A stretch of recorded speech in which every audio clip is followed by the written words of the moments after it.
বিচারের মাঠে ইব্রাহিম আলাইহিস সালাম বলবেন, কাদ গাজিবা আলাইয়া রাব্বি, আমার প্রতিপালক আমার উপরে রাগ করেছেন। মা গাজিবা মিন ক্বাবল ওয়ালা বাদ, আমার প্রতিপালক এইরকম রাগ পূর্বেও কোনোদিন করেননি, ভবিষ্যতেও কোনোদিন করবেন না। নাফসি নাফসি, আমার যে কি হয় তা আমি নিজেই বুঝি না। এইভাবে চিল্লাচিল্লি করবেন ইব্রাহিম আলাইহিস সালাম। আপনার হুজুরের কি হবে, পীর সাহেবের, আপনাকে আমি কি দিয়ে বুঝাই?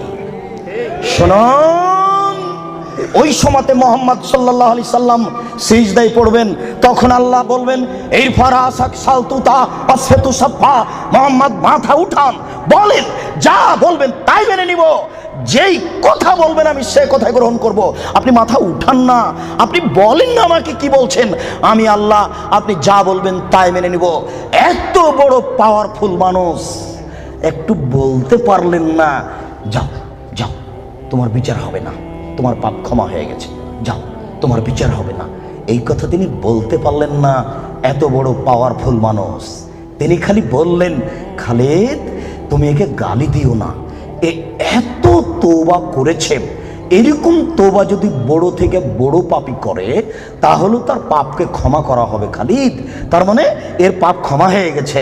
তাই তো তিনি জানাজা করলেন, তাই তো তিনি কাফন দাফন করলেন, কিন্তু তিনি তাকে বলতে পারলেন না, যাও যাও তোমার বিচার হবে না, তোমার পাপ ক্ষমা হয়ে গেছে। পৃথিবীর সবচেয়ে বড় পাওয়ারফুল মানুষ এ কথা বলতে পারলেন না। তার মানে বিবাহ করার পরে জেনায় লিপ্ত হলে তার দুনিয়াতে বেঁচে থাকার কোনো সুযোগ নেই। আমি আপনাকে কি দিয়ে বুঝাই শরীয়ত কি জিনিস? বিবাহ করার পরে জেনায় লিপ্ত হলে তার বেঁচে থাকার কোনো সুযোগ নেই। আব্দুর রাজ্জাক সাহেব, কথা বুঝেছি, একটু দয়া করে কোনো পথঘাট বলেন। জি, পথঘাট আছে, চিন্তা করবেন না, নিরাশার কিছু নেই। শুনুন, নিরাশার কিছু নেই। এই পাপ কার সাথে জড়িত? আল্লাহর সাথে জড়িত। আল্লাহ নবী বলেছেন, কে যদি জেনে শুনে 1 টাকা সুদ খায়, 36 বার জেনা করে যত পাপ হবে, 1 টাকা সুদ খেলে তার চেয়ে বেশি পাপ হবে। তিনি বলেছেন, সুদের পাপের 70টি ভাগ রয়েছে, ছোট ভাগ হলো মার সাথে জেনা করলে যেমন পাপ হয়। সুদ যত বড়ই পাপ হোক না কেন, সুদের পাপ কার সাথে জড়িত? আল্লাহর সাথে জড়িত। জেনার পাপ কার সাথে জড়িত? আল্লাহর সাথে জড়িত। যুবক, তুমি নিরাশা হবে না, নিরাশার কিছু নেই। শোনো, ওই মোড়ে উঠে এইখানে রিক্সা থেকে নেমে রিক্সাওয়ালাকে বলছো, এই রিক্সাওয়ালা কয় টাকা ভাড়া রে? 40 টাকা। হ্যাঁ বেটা, 20 টাকা ভাড়া, 40 টাকা চাও। এক থাপ্পড় দিয়ে 20 টাকা দিয়ে বিদায় করে দিলে। এখন এই পাপ তওবা করে ক্ষমা হবে না, মরা পর্যন্ত কাঁদলেও হবে না। এটা খুবই জটিল। জেনার পাপের চেয়ে রিক্সাওয়ালাকে একটা থাপ্পড় মারা কত যে কঠিন, আপনাকে আমি কি দিয়ে বুঝাই? এই ছেলে, তোমার বাপ দলীয় দাপটে জমি দখল করেছে, দিন রাত যদি তোমার বাপ তাহাজ্জুদ পড়ে হবে না। শফিকুল ইসলাম জাগরণী বলেছেন, লাভ হবে না কবর পাকা করে দিয়েছেন, বাপের কবর যদি স্বর্ণ দিয়ে বানান কোনো লাভ হবে না। নজরুল ইসলাম বলেছেন, মসজিদের পাশে কবর দিও ভাই। মসজিদের পাশে কেন, আপনার বাপের কবর যদি কাবা ঘরের নিচে ঢুকিয়ে দেন 1 পয়সা লাভ হবে না। শুনুন, রিক্সাওয়ালাকে থাপ্পড় মেরেছেন, ক্ষমার পৃথিবীতে কোনো সুযোগ নেই। রিক্সাওয়ালাকে খুঁজে বের করতে হবে, খুঁজে বের করে হাত ধরে বলতে হবে, ও রিক্সাওয়ালা, আমি বুঝতে পারিনি গো, তোমাকে 1 থাপ্পড় মারা আমার ভুল হয়েছে, তুমি আমাকে মাফ করো। এই কথা বলার পূর্ব পর্যন্ত পৃথিবীতে কোথাও ক্ষমা নেই। এরা মানুষের সাথে জড়িত পাপ। এই ছেলে, তুমি দিন রাত গরু জবাই করো আর কসাই গোস্ত বিক্রি করো, কোটি টাকা ইনকাম করো, তাতে আসে যায় না। কোটি টাকা ইনকাম করো, তাতে আসে যায় না। প্রত্যেক দাঁড়িতে 50 করে গোস্ত কম দিয়েছ, এখন ক্ষমা নেও দেখি। কিয়ামত পর্যন্ত তওবা করলে এই পাপ ক্ষমা হবে না। জেনা যত বড়ই পাপ হোক না কেন, গোস্ত ঠগিয়ে বিক্রি করার চেয়ে ছোট, গোস্ত ঠগিয়ে বিক্রি করার চেয়ে অনেক বেশি বড় পাপ। এই ছেলে, তুমি তো শহরে প্রতারণা দিয়ে ব্যবসা করছো, এটা দাম কত? 1500। তুমি জানো যে এর দাম 300। আচ্ছা 300 তুমি 500 চাও, চলন্ত বাজার যদি এর 2000 টাকা হয় তবু জায়েজ। তুমি জেনে শুনে বললে 1500 টাকা, তার মানে তুমি প্রতারণা দিয়েছ।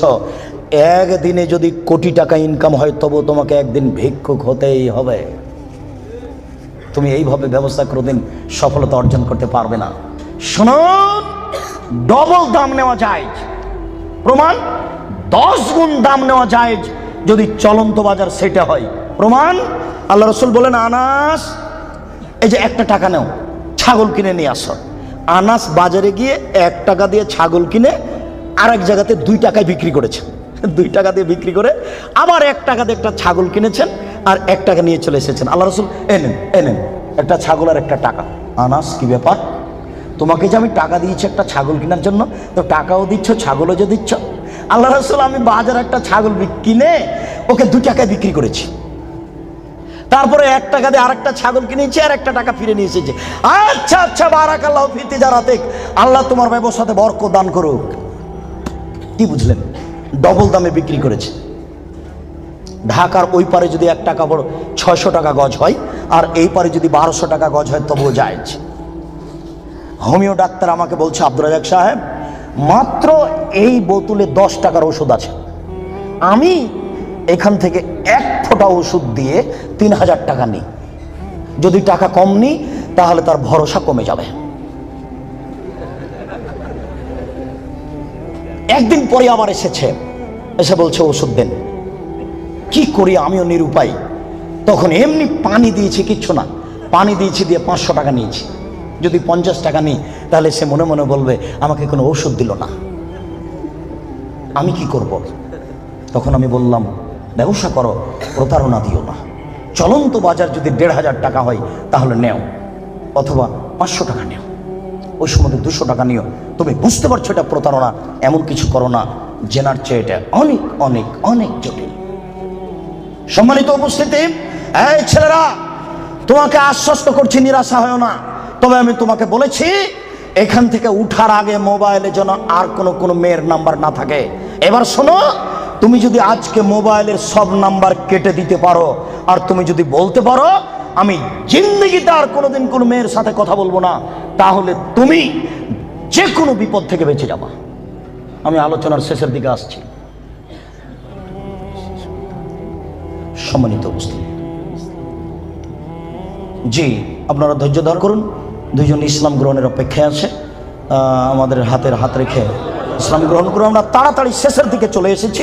একবারে 1 পায়ে দাঁড়িয়ে থাকেন, যে কোনো বিপদ থেকে বেঁচে যাবেন এই পথ বন্ধ করতে পারলে। প্রমাণ, 3 জন লোক রাস্তায় হাঁটছিল, বৃষ্টি আসলো, পাহাড়ের গর্তে ঢুকলো, একটা বড় পাহাড়, বড় পাথর মুখের উপরে আসলো, আর তারা বের হতে পারবে না। একজন বলল, আল্লাহ, আমার বাপ মাকে ভালোবাসি, পাথরটা সরিয়ে দাও। আল্লাহ বললেন, আচ্ছা ঠিক আছে, একটু দিলাম। একজন বলল, আল্লাহ, আমি একটা লোককে কাজে নিয়েছিলাম, অর্ধেক দিন কাজ করার পরে চলে যাবে। আমি বললাম, টাকা নেও। ও বলছে, না, নিব না। কদিন পরে এসে বলছে, টাকা দেন। আমি বললাম, গরু ছাগল নিয়ে যাও। আমাকে বলছে, মজাক করবেন না, একদিনের টাকা দেন। আর আমি বললাম, মজাক করিনি, তুমি গরু ছাগল নিয়ে যাও না। সব নিয়ে চলে গেল। আমি যদি তোমাকে সন্তুষ্ট করার জন্য এই কাজ করে থাকি, পাথরটা সরিয়ে দাও। আল্লাহ বললেন, আচ্ছা ঠিক আছে, আমি সরিয়ে দিলাম। 3 জনের 3য় জন বলছে, আল্লাহর নবী, আমার একজন চাচাতো বোন ছিল, আমি তাকে জীবন বাজি রেখে ভালোবাসতাম, আমি তার সাথে জেনা করতে চাইলাম, ফাবাত, সে নাকচ করে দিল। আমাকে বলল, এই তুই যদি 100টা স্বর্ণের টাকা আমাকে দিতে পারিস আমি রাজি। আমার ভেবেছিল আমি গরিব মানুষ, 100 টাকা সংগ্রহ করতে পারবো না। হাড় ভাঙা পরিশ্রম করে 100 টাকা নিয়ে উপস্থিত আমার বোনের হাতে দিলাম। জালাস্তু বাইনা রিজলাইহা, আমি তার 2 পায়ের মাঝে বসলাম, আমি জেনা করব। তখন আমার বোন বলছে, আব্দাল্লাহ, হে আল্লাহর বান্দা, ইত্তাকিল্লাহ, আল্লাহকে ভয় কর রে, ওরা তাফতাহিল খাতামা, তুই আমাকে অসতী প্রমাণ করিস না। হে আল্লাহর বান্দা, তুই আল্লাহকে ভয় কর রে, আমাকে অসতী করিস না। ফাকুমতা আনহা, আমি ওখান থেকে উঠে গেছি, তোমার ভয়ে পাথর সরিয়ে দাও। আল্লাহ বললেন, আচ্ছা ঠিক আছে, আমি পাথর সরিয়ে দিলাম। এ দেখো, বিপদ থেকে বেঁচে গেল জেনা বন্ধ করার কারণে। আমি না বুঝাতে পারলাম না, বুখারী মুসলিমের হাদিস। 2, এই ছেলে শোনো, শুধু বাঁচা নয়, আজকে থেকে তুমি যদি বলতে পারো, কোনো মেয়ে যদি তোমার সাথে জেনার গল্প করতে চাই, তাহলে তুমি মোবাইলে বলবা, ইন্নী আখাফুল্লাহ, আমি আল্লাহকে ভয় করি, জিন্দেগিতে আমি তোমার সাথে আর কোনোদিন কথা বলবো না, তুমি আমার সাথে কথা বলবো না। এই কথা যদি তুমি বলতে পারো, বিচারের মাঠে তুমি বিশেষ ছায়াতলে 7 শ্রেণীর মানুষ থাকবে, তবে তুমি একজন। বুখারী মুসলিম। আমি কি বুঝাতে পেরেছি? তার মধ্যে তুমি একজন। 3, এবার তোমাকে ছেড়ে চলে আসলাম তোমার বোন আর তোমার মায়ের কাছে। রাসূল সাল্লাল্লাহু আলাইহি ওয়াসাল্লাম বলেছেন, কেউ যদি 4টি কাজ করতে পারে, কোনো নারী যদি 4টি কাজ করতে পারে, জান্নাতের যে কোনো দরজাতে ঢুকতে পাবে। 1, 5 ওয়াক্ত নামাজ পড়বে। 2, রমজান মাসের রোজা থাকবে। 3, স্বামীকে মেনে চলবে। 4, জেনায় লিপ্ত হবে না। জান্নাতের যে কোনো দরজাতে ঢুকতে পাবে, কোনো সমস্যা নেই। এবার সবার জন্য আল্লাহ তাআলা বলেন, ওয়ানাহান নাফসা আনিল হাওয়া ফাইনাল জান্নাতুল হিয়াল মাওয়া। পৃথিবীর মানুষ তোমরা শুনে রাখো, আমি আল্লাহ বলছি, তোমরা যদি তোমাদের প্রবৃত্তিকে ঠেকাতে পারো, যদি বলো আর কোনোদিন জেনায় লিপ্ত হব না, তাহলে আমি আল্লাহ তোমাদের জন্য জান্নাতুল মাওয়া রেখেছি। যারা প্রবৃত্তিকে ঠেকাতে পারবে তাদের জন্য আল্লাহ জান্নাতুল মাওয়া রেখেছেন। সম্মানিত উপস্থিতি, জেনা যত বড়ই পাপ হোক না কেন, আজকে আপনি সেখান থেকে ফিরে আসার চেষ্টা করুন, আল্লাহ আপনাকে রক্ষা করবেন ইনশাআল্লাহ। সম্মানিত উপস্থিতি, শেষের দিকে এসে বলছি, আপনারা জানেন আমি 12 থেকে 15 বছর থেকে ঢাকায় আছি। তখন থেকে আমি ভাবছিলাম একটা ঢাকায় বা ঢাকার আশেপাশে কোথায় একটা বিশাল ভূখণ্ড পাওয়া যাবে যেখানে একটা উন্নত মানের প্রতিষ্ঠান গড়া যাবে। ঘুরতে ঘুরতে দেখলাম এই যে 300 ফুট রাস্তার মাথায় পূর্বাচলের পাশে দেবই বাজারের এখানে এলাকার লোকেরা 14 বিঘা জমি আমার হাতে হস্তান্তর করেছে। 2013 সালের 24শে আগস্ট রোজ মঙ্গলবার আমি বলেছি জনগণের উদ্দেশ্যে, আমার হাতে টাকা নাই এ কথাও সত্য, এখানে প্রতিষ্ঠান গড়বে এ কথাও সত্য, ইনশাল্লাহ গড়বেই গড়বে যে কোনো মূল্যে। আপনি এখন দেখতে গেলে খুশি হয়ে যাবেন। ছেলেদের মেয়েদের উন্নত মানের থাকার ব্যবস্থা রয়েছে, উন্নত মানের খাওয়ার ব্যবস্থা রয়েছে।